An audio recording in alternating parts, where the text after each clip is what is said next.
Hello and welcome to IELTS Bob, your ultimate destination for IELTS exam preparation. I'm Bob, your dedicated guide to mastering the IELTS and achieving your dreams of studying, working, or living abroad. Are you overwhelmed by endless IELTS practice materials online? Don't worry, IELTS Bob has you covered. Here you'll find top-quality practice tests and expert tips to sharpen your reading skills and boost your confidence for exam day. In today's video, we'll dive into an IELTS listening practice test with answers. Whether you're just starting your IELTS journey or striving for a perfect score, this video is tailored to help you succeed. If you find this helpful, don't forget to like, subscribe, and hit the notification bell to stay updated with the latest IELTS tips and practice materials from IELTS Bob. Let's unlock your potential and make IELTS success your reality. Are you ready? Let's get started. Now turns to part 2. You are going to hear a talk about making the most of graduate school. First, you have some time to look at questions 11 to 16.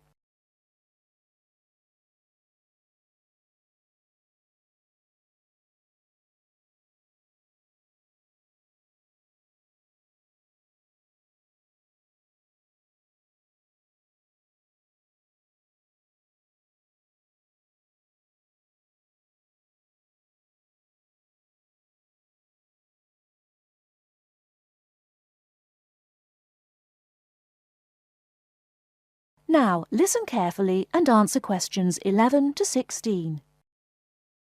Entrance to the graduate school. My job now is to give you the graduate school survival guide and make some concise suggestions for getting the most out of your relationship with our research supervisor, getting the most out of what you read, and making continual progress with your research. First, your relationship with your supervisor. This is fundamental. Meet regularly. You should expect to meet once a week or at least every other week because this will give you the motivation to make progress and also keeps your advisor aware of your work. Prepare for your meetings. Come to each meeting. Also, bring the notes from your previous meeting together with a list of any upcoming deadlines. Make a plan for what you hope to get out of each meeting. After the meeting, email your supervisor a brief summary. Include a list of major topics discussed, a list of what you agreed on, a note of any advice you may not want to follow, and a new summary of what you are planning to do. This helps avoid misunderstandings and provides a handy record of the progress of your research. Add a to-do list for yourself and your supervisor, including a reading list. Finally, add the time and date for the next meeting. My second main piece of advice is to keep your supervisor informed. Show him or her the results of your work as soon as possible. This helps your supervisor understand your research and identify any potential points of conflict early in the process. Include summaries of your work, including any results of experiments, and also anything you write about your research. Thirdly, communicate clearly. If you disagree with your advisor, state your objections and concerns clearly and calmly. If you feel that something about your relationship is not working, discuss it with him or her. Whenever possible, suggest steps that they could take to address your concerns. Under this heading, it is extremely important to take the initiative. You do not need to clear everything you do in your research with your advisor. He or she is busy too. You must be responsible for your own ideas and the progress of your work. Before you hear the rest of the talk, you have some time to look at questions 17 to 20.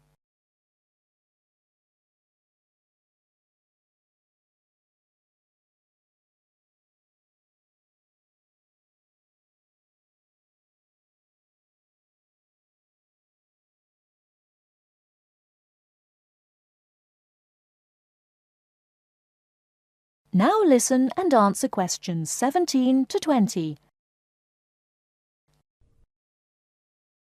The second section of my talk is about getting the most out of what you read. The first principle here is to be organized. Keep an electronic bibliography with notes and pointers to the paper files. Keep and file all the papers you have read. Point 2. Be efficient. Only read what you need to. Start by reading only the conclusion, scanning figures and tables, and looking at their references. Read the other sections only if the paper seems relevant or you think it might help you get a different perspective. Skip the sections you think you already understand. These are often the background and motivation sections. It's of critical importance to take good notes on every paper you find worth reading. Note especially what problem the author is trying to solve, what approach they take to the problem, and how their approach differs from other approaches. Next, summarize what you have read on each topic. After you have read several papers on the same topic, note the key problems, the various formulations of the problem under consideration, the relationship between the various approaches and the alternative approaches you come across. Let me add one point you might not have already thought of. Read PhD theses. Even though they are long, they can be very helpful for quickly learning about what has been done in your field of interest. Focus particularly on the background sections and method sections. Don't forget to read your advisor's thesis.